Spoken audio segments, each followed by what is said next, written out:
Assalamualaikum warahmatullahi wabarakatuh. Perkenalkan, nama saya Besenur Ali Febriani Putri dengan NIM 36122038 dari kelas 2B D3 Akuntansi Politeknik Negeri Ujung Pandang.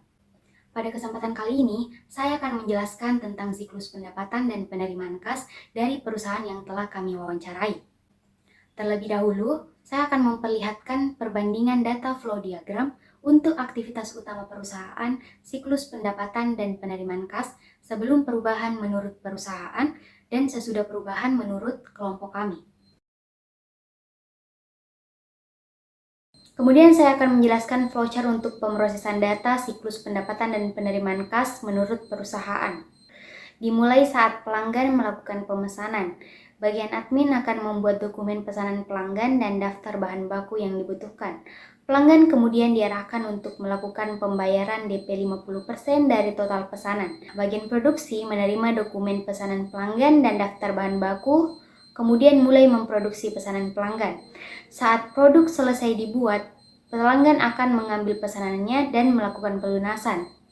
Owner menerima pembayaran DP saat awal pemesanan dan menerima pelunasan saat barang telah diserahkan kepada pelanggan. Kemudian owner akan membuat laporan keuangan. Selanjutnya saya akan menjelaskan flowchart untuk pemrosesan data siklus pendapatan dan penerimaan kas menurut kelompok. Bagian admin menerima pesanan dari pelanggan. Pelanggan yang memesan secara online akan dilayani oleh admin media sosial. Dan pelanggan yang memesan secara langsung akan dilayani oleh admin pelayanan. Bagian admin akan membuat dokumen pesanan pelanggan yang akan diserahkan ke bagian desain. Bagian desain menerima dokumen pesanan pelanggan dari bagian penjualan. Bagian desain akan berkoordinasi dengan pelanggan untuk membahas desain sablon lebih lanjut. Setelah desain selesai, bagian desain akan memperlihatkannya kepada pelanggan. Jika sudah melakukan kesepakatan terkait desain, akan dilanjutkan ke tahap selanjutnya. Jika tidak, bagian desain akan melakukan revisi. Kemudian bagian desain akan membuat dokumen hasil desain sebanyak 3 rangkap. Bagian admin menerima dokumen pesanan pelanggan dan hasil desain dari bagian desain. Berdasarkan dokumen tersebut, bagian admin dan pelanggan akan melakukan negosiasi terkait harga dari masing-masing produk yang akan dipesan. Jika sudah sepakat, maka pelanggan akan melakukan pembayaran DP uang muka 50% dari total pemesanan. Jika tidak terjadi kesepakatan harga, maka proses pemesanan tidak dilanjutkan. Setelah menerima pembayaran, bagian admin akan membuat dokumen berupa struk sebanyak 3 rangkap. Bagian produksi menerima dokumen pesanan pelanggan dan hasil desain dari bagian admin.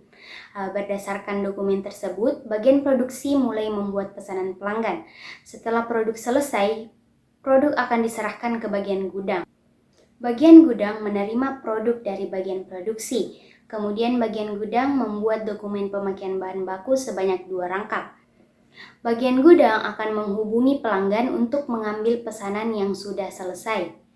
Perusahaan akan melakukan pemeriksaan barang terlebih dahulu. Jika ada barang yang tidak sesuai, maka pelanggan berhak melakukan retur. Jika pesanan sudah sesuai, maka pelanggan diarahkan melakukan pelunasan pembayaran ke bagian keuangan. Setelah melakukan pembayaran, bagian gudang akan melakukan penyerahan barang kepada pelanggan. Bagian keuangan menerima dokumen pesanan pelanggan dari bagian produksi dan menerima struk rangkap 3 dari bagian admin. Bagian keuangan membandingkan dokumen pesanan pelanggan dan struk untuk menentukan sisa kas yang akan dilunasi oleh pelanggan. Kemudian bagian keuangan mengarsipkan keduanya secara permanen berdasarkan tanggal. Setelah pelanggan melakukan pelunasan, bagian keuangan membuat bukti penerimaan kas dan menyerahkannya ke bagian akuntansi.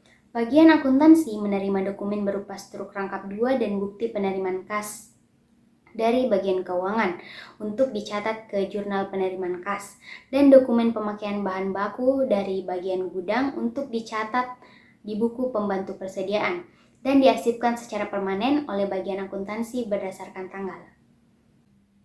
Itulah tadi penjelasan dari saya mengenai perbandingan data flow diagram dan flowchart menurut perusahaan dan menurut kelompok. Lebih dan kurangnya mohon dimaafkan. Sekian dan terima kasih. Assalamualaikum warahmatullahi wabarakatuh.